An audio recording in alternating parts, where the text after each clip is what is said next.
Hey guys, welcome to Pistons Talk Postgame show. Hope you guys are having a great night. Your Detroit Pistons, man, we have so many things to get into on this postgame podcast. But if you guys are new here, because you never know, sometimes we have new people that tune into these throughout the season. We're going to be breaking down the quarters in this post-game podcast. I take notes during the game, some key points that I want to go over with you guys, and then towards the end of the podcast, we will be taking your questions and comments about tonight's game with your Detroit Pistons versus the Chicago Bulls. So let's get into the first quarter. The one thing that I really noticed about the Chicago Bulls, and I mentioned it yesterday. And someone told me that, we should be able to beat the Bulls, no problem. After that loss that they had to the Houston Rockets, where the Rockets just handled business against the Bulls yesterday, I had a feeling that they were going to come out as the aggressors, and that's exactly what happened. It was really fast-paced the first 3-4 minutes into the game. No one was really playing any defense until kind of late in the first quarter. But Nikola Vucevic and Kobe White were just hitting their three-point shots. Nikola Vucevic tonight looked like prime Dirk Nowitzki, and we just didn't bother to guard him at all, which I don't really understand that. He should have been on the scouting report. I'm sure he was on the scouting report with coaches tonight. That's who he's been throughout his whole career. It's just a face-up five. And he had his way with us tonight. And Kobe White is just, over the past two seasons, has been one of the most underrated players, in my opinion, of just shooting the three-point shot, getting to the lane, and distributing. But the threes just were not falling for the Detroit Pistons. They shot 3 out of 13 in the first quarter from three. The Chicago Bulls made 8 out of 10 three-pointers in the first quarter, and that's why they jumped out to a 36-25 lead to end the first quarter. Now, going into the second quarter, the Pistons started hitting their threes, and they chipped away at the lead. They got it down to 4 points, and that was kind of the theme throughout tonight. They kept chipping back, trying to get back into the lead, trying to regain momentum, trying to, get that 11-point lead, down to a couple possessions game. And that's what really happened in the second quarter. Malik was hitting threes. Jaden Ivey was hitting threes. Fontecchio hit a couple of threes tonight. But the Bulls answered. They surged. Vucevic again, Kobe White, Patrick Williams hit a couple in the second quarter. But Zach LaVine wasn't really a factor until the fourth, and we'll get into that later. And the reason why I wanted to mention Zach LaVine is I've come on here probably a couple times with you guys, and the officiating, I think for the most part this season, has been pretty bad. Now, I'm not going to come up here and say the officials, screwed the Pistons over, because they didn't. The Pistons screwed themselves over tonight defensively, especially, guarding the Chicago Bulls on the perimeter. But there were travels that weren't called. Zach LaVine literally kicked the ball in the second quarter, and the refs didn't call it. The Bulls score on that possession. And JB was in their face all night. JB was telling them that they were missing calls all damn night. They didn't tee him up. I think he's a pretty well-respected coach around the NBA, but some of the very questionable calls from the officials tonight, I thought were kind of suspect. But going into halftime, Chicago had the lead 65-57. I felt like the Detroit Pistons were very fortunate to only be trailing by 8 points, given how Chicago played, given how they were just flowing offensively, just being menaces defensively against your Detroit Pistons tonight. But transitioning into the third, seemed like every time we got a 4 to 7 point lead or so, the Bulls just surged. They regained the momentum. It seemed like a game where it felt like they were never going to win this basketball game, just given the way that they were playing defensively all night. Now, the game was close in terms of like the Pistons trying to fight back and get into it, but it just really never seemed like the Pistons had a shot tonight. They get a game that was a 12-point game down to like a 6-point lead. And the Bulls just kept surging, but they do end the third quarter 95 or 93 to 85 Chicago. They pretty much led the entire night. Now getting into I think they did actually lead the entire night, excuse me. Getting into the fourth quarter, this is where I have my biggest issue with it. Maybe you guys agree or maybe I'm just being reactionary. You guys can let me know. I thought they came out of the came out of the third quarter going into the fourth quarter. Very aggressive. Ron Holland and Cade Cunningham got them back into the game. And this game was tied, believe it or not, in the fourth quarter. This is what I did not agree with. We sub in Tobias Harris for Ron Holland, and we have Cade Cunningham sit on the bench while he did tie the basketball game. I think it was 95 at 95 at one point. And we make a substitution. Cade sits on the bench for a few minutes. And by the time Cade gets back into the game, it's over. Zach LaVine, to that point, only had 7 points. He heated up and he finishes with over 20 points tonight and just closed the game. I think he hit 3 or 4 consecutive 3-point shots. And that's why Zach LaVine makes the big bucks. That's why he's one of the best players in the world of just closing basketball games. I thought the Pistons did a pretty good job for 3 quarters defending him. He was kind of a non-factor, but guarding Nikola Vucevic out on the perimeter, I thought was just really, really bad. I think that's been the Pistons' Achilles so far this season is going up against a face-up 5 or a stretch 5, if you will. We saw it with the New York game. We saw it with Miles Turner opening night. This team really, really struggles to defend stretch 5s, but your Detroit Pistons lose this game, ending their 2-game winning streak 122 to 112 to the Chicago Bulls. Now, they are going to be getting a couple of days rest Tuesday and Wednesday. They do play the Charlotte Hornets on Thursday in Charlotte. I'm sure they want to get some revenge.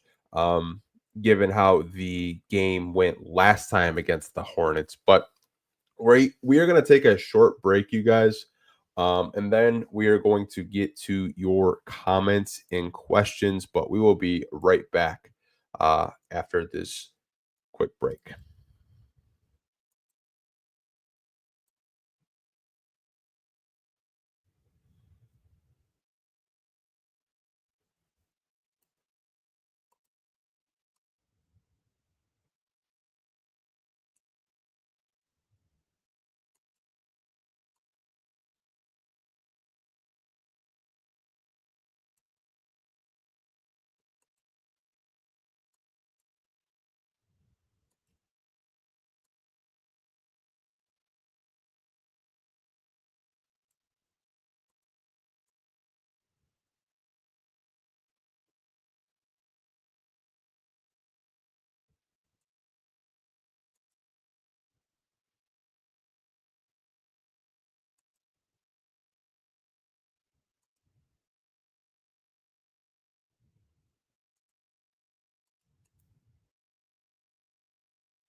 Okay, you guys, we are back.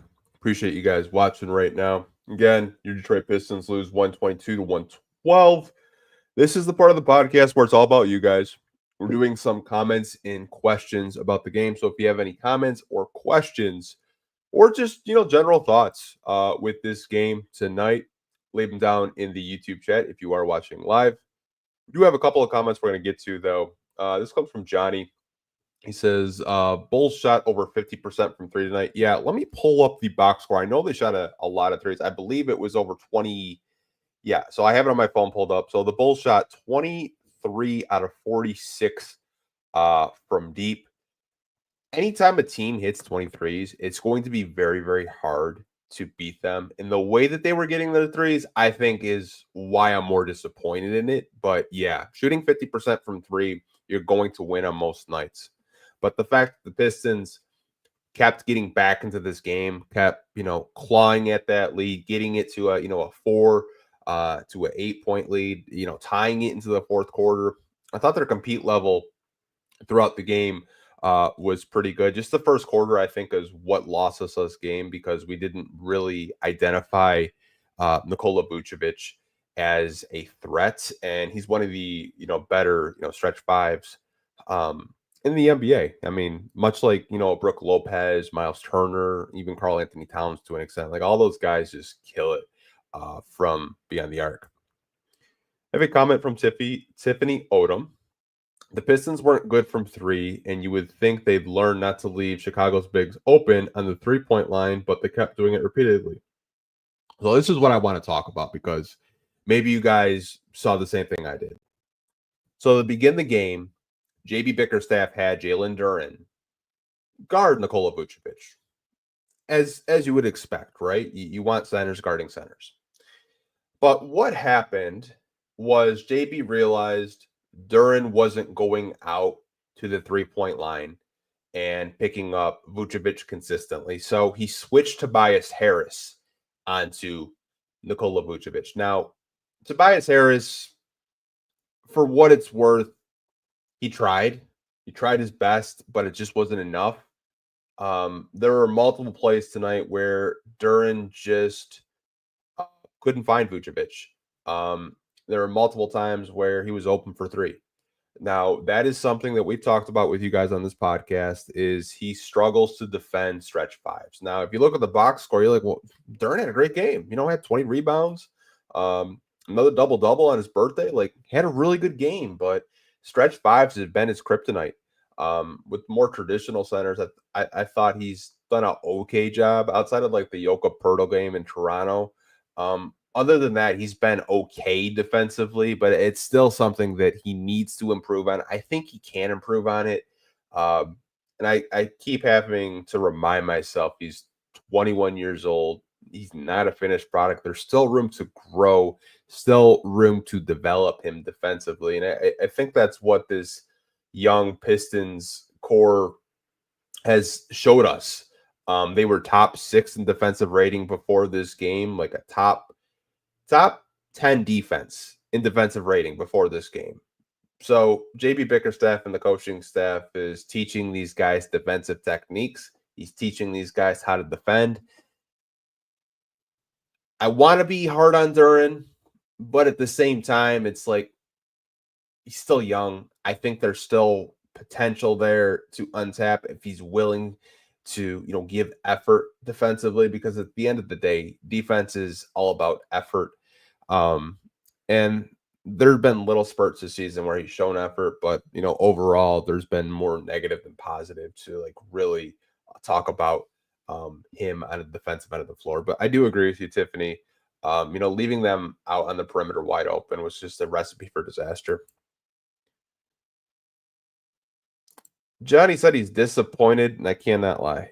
Yeah, I don't blame you, Johnny. Obviously, it would have been great to finish 8-8 in the first, 16 games of the season. It would. You're 7-9. I don't want to take moral victories tonight because I thought this was a very winnable game for Detroit. They just didn't really identify Nikola Vucevic, Kobe White, and others on the Chicago Bulls roster tonight. I think next time they play the Bulls, they'll be very aware of who they need to defend on the three-point line. Pistons Jacob left a comment. 5-out bigs just cook us. Our bigs have the tools to hypothetically guard. It does not work. Yeah, like I felt like when Isaiah Stewart was in the game, it was a little bit better, but not much. And Duren, guarding, stretch fives, it just hasn't worked. I think that's why you saw JB try to, switch Tobias onto Vucevic in certain spurts tonight. I thought it just wasn't ideal. But yeah, it's kind of been the Pistons kryptonite is just like, stretch out fives. Like Brooke Lopez last week was just cooking the Pistons, and he's one of the best stretch fives in the league. But yeah, that is something that I think they need to look at if they do want to get better. I don't really know how they do that. I don't know if it's a trade. I don't know if it's maybe, getting a little bit creative with your lineups down the stretch, but it's definitely something that we've talked about, we've mentioned and highlighted to you guys that stretch fives just absolutely cooked the Detroit Pistons this season. I have a comment from Red Baron. He said this game was more frustrating than any game so far this year. I agree. I agree with you in terms of like this game was frustrating because it seems like this game was always in reach. And it never felt like the game went south. Not like the New York Knicks game earlier this year where we knew the game was over. They kept the game very, very competitive throughout the game, but they just couldn't capitalize when they did make a defensive stop to try to get back into the game. Outside of the fourth quarter, where they did tie the game, Ron Holland and Cade brought a lot of energy in the fourth. But outside of that, really, yeah, this game was very frustrated. And I think it is important to note also is we're actually frustrated with games that we feel that we should win. And that is such a 180 from last year. Like last year, we weren't really expecting to win a lot of games, but the product um, is definitely a lot better. And that's why I want to go to this next comment from Kevin. He said, disappointing loss, but the product is 100% more watchable. And I agree with you. I think this product, I look forward to Pistons games now. Not to say that I didn't before in years past, but I'm expecting them to be competitive and have a chance to win each and every night. And I probably haven't felt this way since Blake Griffin was here. Um, and that was a long time ago. Like when they went 41 and 41 and made the playoffs as an 8 seed, that it reminds me so much of kind of like that year. It reminds me when, Stan Van Gundy's year when they went 44 and 38. Like the compete level is there every game. And I'm happy that the product is getting better. I'm happy that the Pistons are still learning and developing. But nights like tonight, disappointing, frustrating to watch. I do agree, but we're taking steps in the right direction to get this team on the right path. And we didn't have 7 wins, you guys, until February 7th of last year, and we're mid-November, almost end of November, uh, November 18th as I'm recording this podcast. So they're getting better. There's more progression there. But nights like tonight, it really stings because this was a game that I thought we should have won. Comment from Devon: turnovers were down. Pistons just really need another score, and Asar's back. Yeah, turnovers were down. They kept it under 10 back-to-back games, which is a great sign. Because we've covered a lot of games where high turnovers were down. Um, And I don't expect Tim Hardaway to shoot 1 for 10. I just don't. This was his first game back in a week since he had that head laceration versus the Miami Heat. First game back. I do want to cut him some slack there. But yeah, anytime a team shoots 50% from three, making over 23s, it's going to be really hard to try to get back into this game and win. Asar Thompson did get cleared by the NBA to start working out and competing. Nights like tonight, Asar Thompson would have been so huge for this team to get more defensive stops, take on Zach LaVine down the stretch in the fourth quarter. He's definitely missed. But it is a very good sign that this team is still, top 10 in defensive rating without their best perimeter defender, in my opinion. I'm going to get to a couple of more of these comments and questions with you guys, and then we'll probably wrap up this podcast.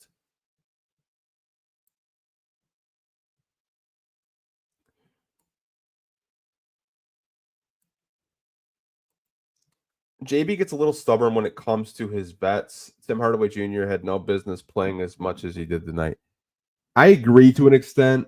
Obviously, you want vets out there with the young guys, but he wasn't really feeling it offensively tonight. Again, first game back in over what, a week? I expect him to have a bounce back game in Charlotte. But to your point, I do think he does ride on the veterans a little bit too much. I would have loved to see Ron Holland get way more time in the fourth quarter because I felt like his energy really got the crowd into it, got the Pistons back into it. But obviously, he had to sit for a majority of the fourth quarter after, he had a really big time steal. Cade got to the free throw line to the game. But yeah, at the end of the day, if we're nitpicking rotations, um, I think we're having completely different conversations that we had last year.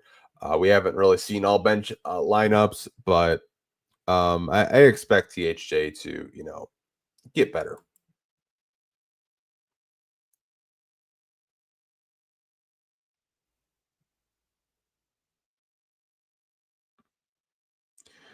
Want to get to a couple more comments and questions with you guys. I know you guys are leaving a lot. I'm just trying to go through them. Some of these are very, very repetitive.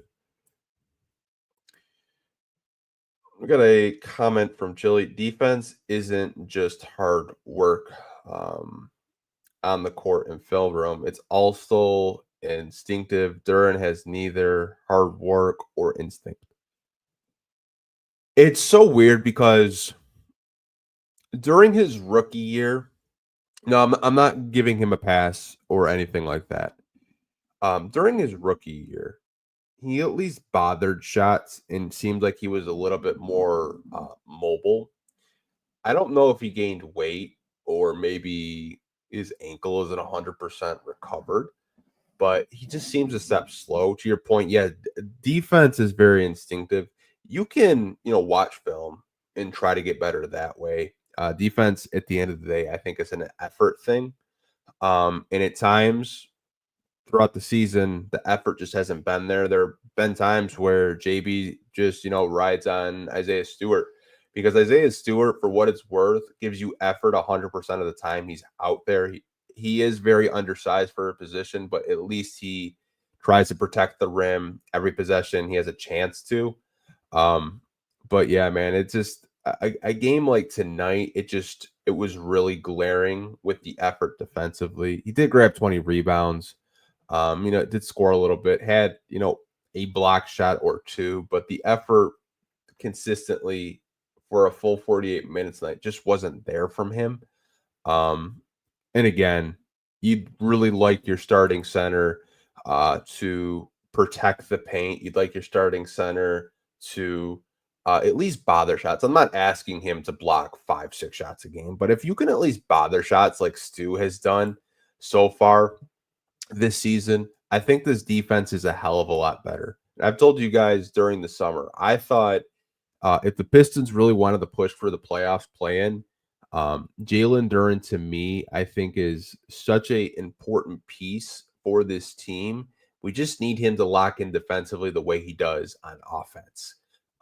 Because offensively, he's going to score around the rim, lob threat, runs the dribble handoff offense for the Pistons for some sets out there. But defensively, it has me wanting more because I know he has all the physical tools to at least bother shots. But that's just my opinion on it, Chili. I know some people are comparing him to Drummond, and I want to say this. Here's the thing.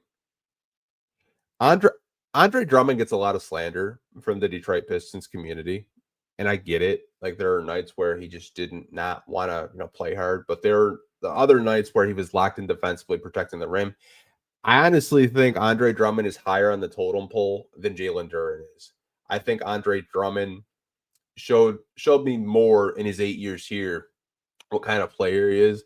Jalen Duren, I haven't really watched Jalen Duren in his 3 years here where I can go to a game and say that's a Jalen Duren game. I could give you at least 10 examples of an Andre Drummond game in his 8 years here where he was just the best player on the court.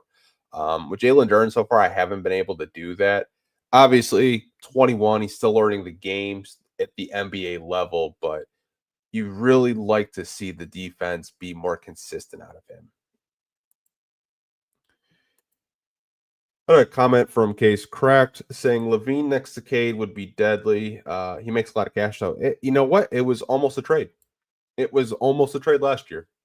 if you guys remember, we were willing to send like Bojan, James Wiseman, and I think a couple second rounders for Zach Levine, but he elected to get foot surgery. So I don't know if his foot really needed surgery and he just wanted to be shut down for the whole year, or maybe he didn't want to get traded to the Detroit Pistons. I don't know. But yeah, that backcourt would have been interesting. But in the same breath, like you probably don't get the development out of Jaden Ivey that you're currently getting. Um, so it's kind of a toss of the coin. Like, would you rather have Cade Cunningham and Zach Levine absorbing like 95% of your cap space, or would you rather have vets like a THJ, a Malik Beasley, and see if Jaden Ivey can become a Zach Levine type player?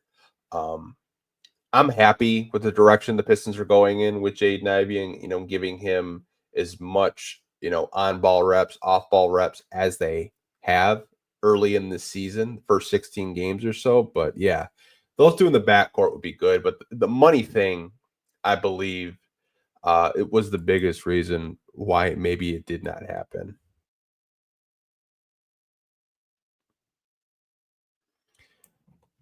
Holland's nickname should be H2O. I like it. I like it. You know what? Case correct. We're gonna take a screenshot with this, and we'll see what Pistons fans think of Ron Holland's new nickname is H2O. I actually kind of like that. Shout out to you, man.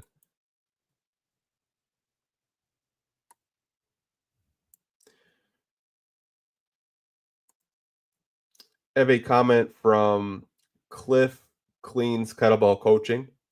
Got lit up by Brooke Lopez in Milwaukee. He is a problem that needs to be solved. I've only preached patience with him, but my patience is gone. I understand.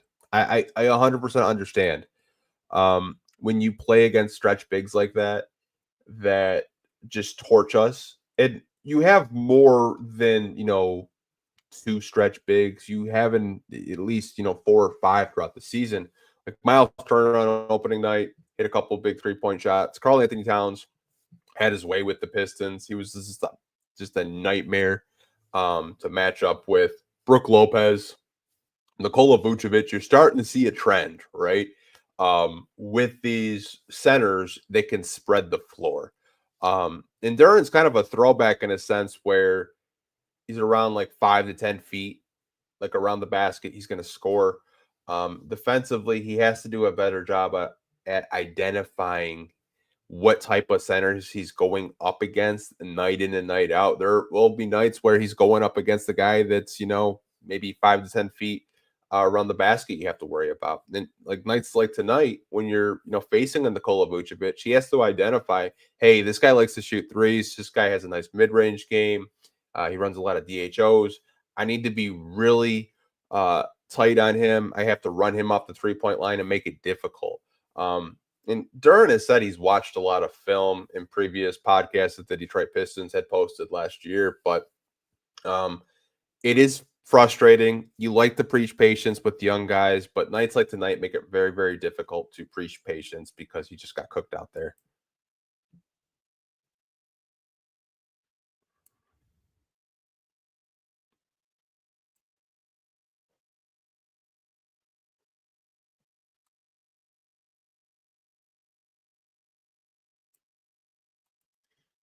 It's always one player shutting the door on us or stressing us out every single game. It really feels like stars are playing like they're going to die if they don't beat Detroit. It feels like that, Nuggies. Like Zach Levine, like I had no idea until Greg Kelsler said on the broadcast tonight that he only had 7 points entering the fourth quarter, and then he finishes with over 20. Like something like a light just switched in his head. It's like, oh, it's fourth quarter. Oh, let me close this game out. It does seem like that. Um, every game so far this season, outside of the Washington game, um, you just have players that just go absolute bonkers. Like Giannis and Brooke Lopez just went absolutely berserk against the Pistons. Tyler Hero went crazy against the Pistons, almost stuck a win out there, or Miami almost stuck a win out there. But yeah, it does kind of seem like that if you have just like recency bias watching these games under the wire in the fourth quarter. Thank you for the comment, man.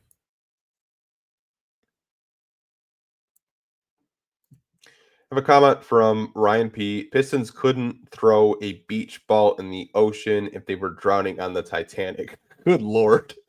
Couldn't guard the perimeter if their life depended on it. Didn't show up tonight, back to back, and the Bulls did. Yeah, I agree, Ryan. This comment actually kind of made me laugh. It's kind of good that I can laugh after a bad performance like that. You guys are actually lifting up my spirits a little bit. But yeah, I 100% agree, Ryan. The perimeter defense was really bad. No communication, really. The Bulls just came out really aggressive and really hungry after getting embarrassed by the Rockets. But thank you for the comment, man. Appreciate it.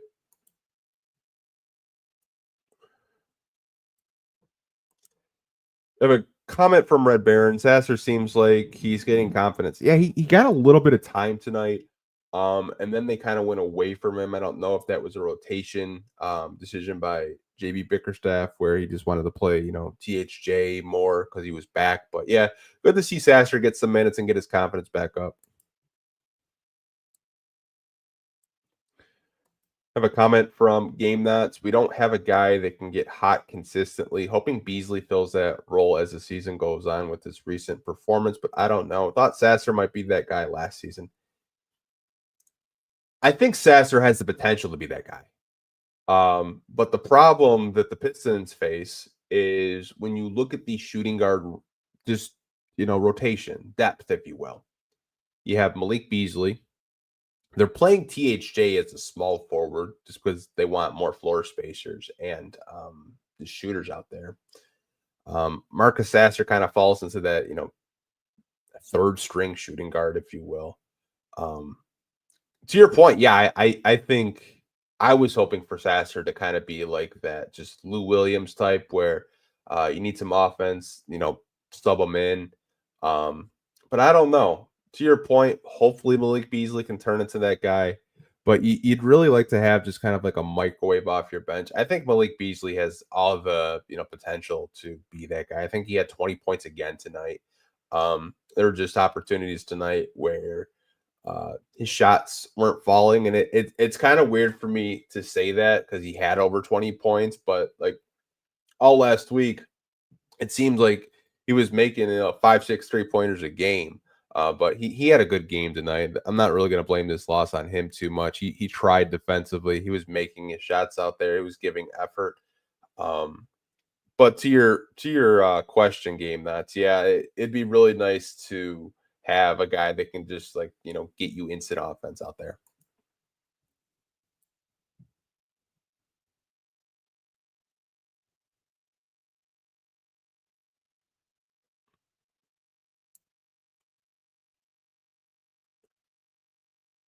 Get to a couple of more comments and questions with you guys. It's a comment from Chili. Bees needs to start over Tim Hardaway Jr. He fits better with the starters. Hey man, I tried telling you guys that in the summer. Now, obviously, I had him starting over Jaden Ivey, but it seems like the offense flowed a little bit better with Malik Beasley over Tim Hardaway Jr. But I don't want to be too hard on THJ. He had one bad game so far. There have been nights where THJ has been one of the better players on this team throughout the season.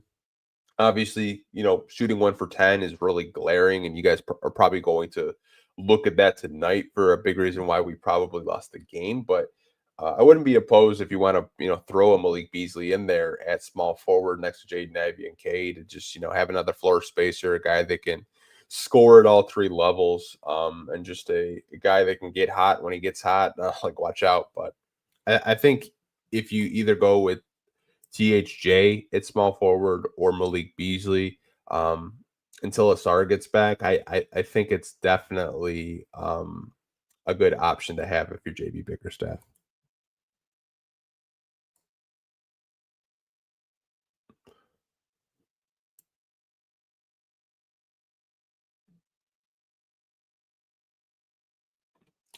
What do you think of the info Spencer dropped on heavyweights about Duran pouting when he doesn't get high offensive usage? I think that's just a something that maybe Spencer is seeing watching games. Um, I've noticed that Duran seems a little frustrated when he does call for the ball and it doesn't go to him and we're shooting 3-point shots. I wouldn't call it pouting though. I would call it more of just like kind of frustrated with not getting the ball when he's calling for it.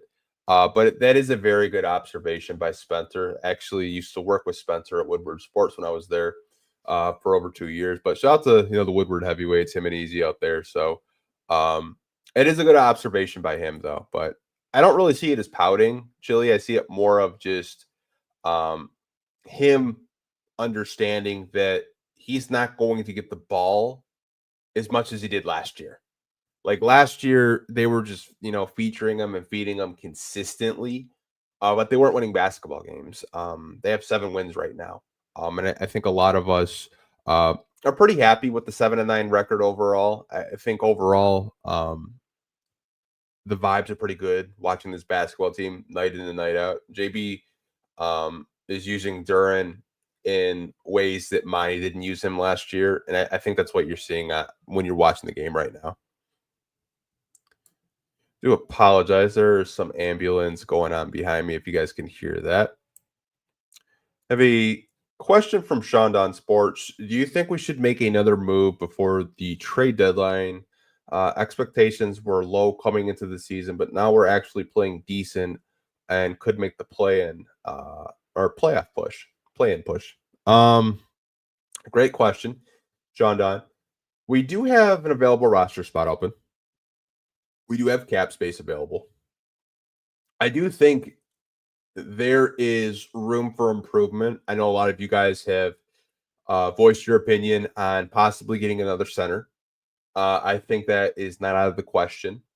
I also think a veteran backup point guard could also be an option the Pistons go in. I would look at teams like Washington, see what they're going to do. Jonas Valanciunas is an interesting one. Malcolm Brogdon is an interesting one. I had mentioned it earlier on Twitter. If you guys do follow me on Twitter, now the Indiana Pacers, I expect them to start winning basketball games. But if they don't and their season goes south, keep an eye on Miles Turner. Miles Turner is going to be a UFA this year in 2025. The Pacers have a very, very expensive salary cap with extending Tyrese Halliburton, paying Pascal Siakam. Miles Turner is a stretch 5, can protect the paint. Would fit this timeline. He's not 30 years old yet. But Miles Turner to me is just kind of like on my wish list. It's probably a pipe dream at this point, but that's the type of center I think that would really gel well with this Detroit Pistons basketball team. But I do expect them to make a move. I don't know if it's going to be soon, Sean Don, but I expect them to take calls. I know Trajan Langdon said before the season even started that he's willing to take on bad contracts if that means he can get some draft capital or maybe some future pieces to add to this team.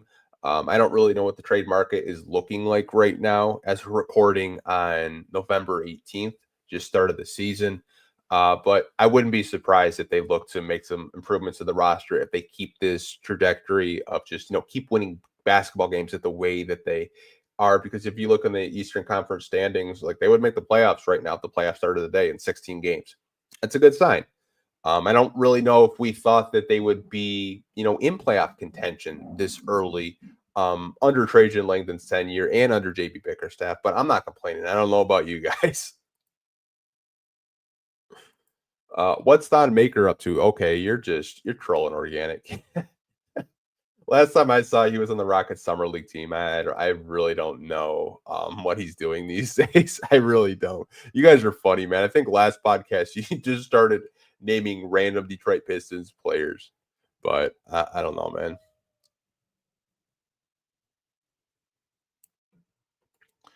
I have a comment from Daly. Can we bring back a guy like Kelly Olynyk, a 7-footer that can shoot the 3? Yeah, he's in Toronto right now. That's another kind of low-key name. He did play with the Detroit Pistons for a short while. I would be opposed to it if you want to go get a Kelly O. Don't really know what the Raptors would want for him. I would keep an eye on them as well, depending on how their season goes. They've been losing a whole lot of games. And they're probably going to put their hat in the Cooper Flag sweepstakes, just like a lot of NBA teams that are at the bottom of the Eastern Conference. But Kelly Olynyk isn't a bad name to kind of keep an eye on. Stretch five, can run, dribble, handoff offense, and he's at least passable defensively. Thank you for the comment, Dally. Get to a couple more of these questions, you guys, and then we're going to wrap this up.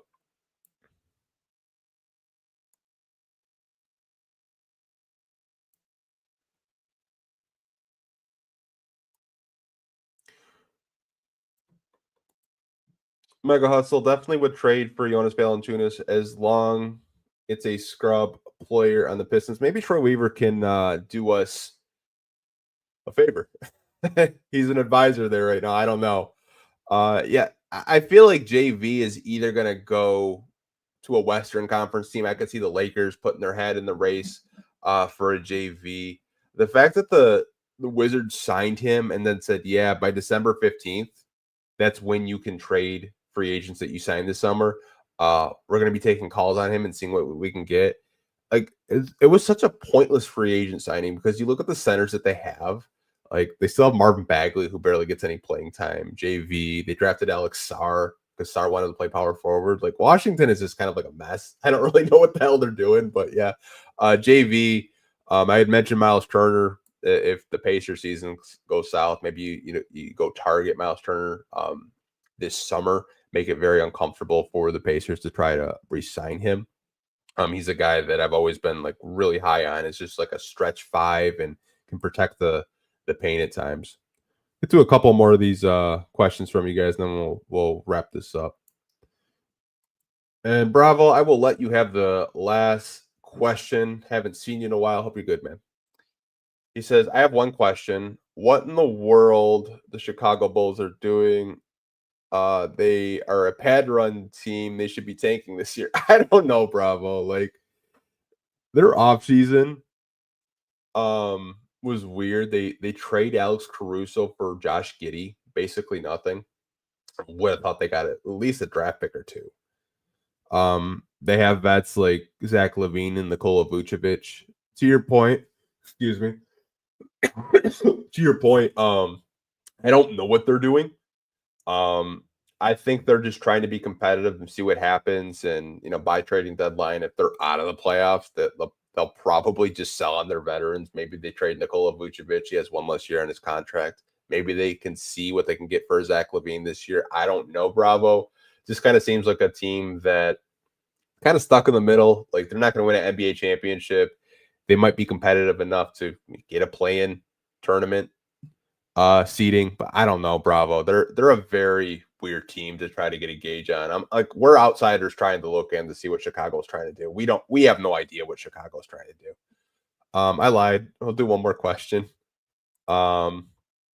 Is Bobby Klippman ever going to play? This comes from Ryan. I think he will. Now, obviously, he's been out for a very, very long time, and there's been no clarification how bad his calf contusion is. I don't know if there were setbacks with his recovery process, Ryan. I do expect him to play. Maybe we will get an injury report from the Pistons PR department. But as of right now, we really haven't gotten any clarification what's going on with Bobby. I think he was a guy that a lot of you guys, like myself, were very high on after watching Summer League because he shot over 40% from three in the Summer League. And handling the basketball, being able to switch defensively. But he's had a right calf contusion, I think, since training camp. And we're, almost in December, and we still haven't seen him play. But really weird, really odd. No clarification that the Pistons haven't really made on a Bobby Klippman. But I'm hopeful to see him. If you guys didn't see, we did a podcast actually with his old head coach over in Sweden I want to say maybe a month or two ago. If you haven't checked that out, definitely check it out. Had his old coach, was also joined by Detroit Pistons beat reporter Eric Vincent on there. It was a really fun podcast if you guys want to check it out. But I do want to wrap this podcast up, you guys. We've been on for about 45 minutes or so. I'll see you guys on Thursday immediately after the Pistons finish up their game with the Charlotte Hornets. In the meantime, hope you guys have a great night. Don't get too mad. Pistons are 7-9. They're a much improved basketball team. Peace. Have a good night, you guys.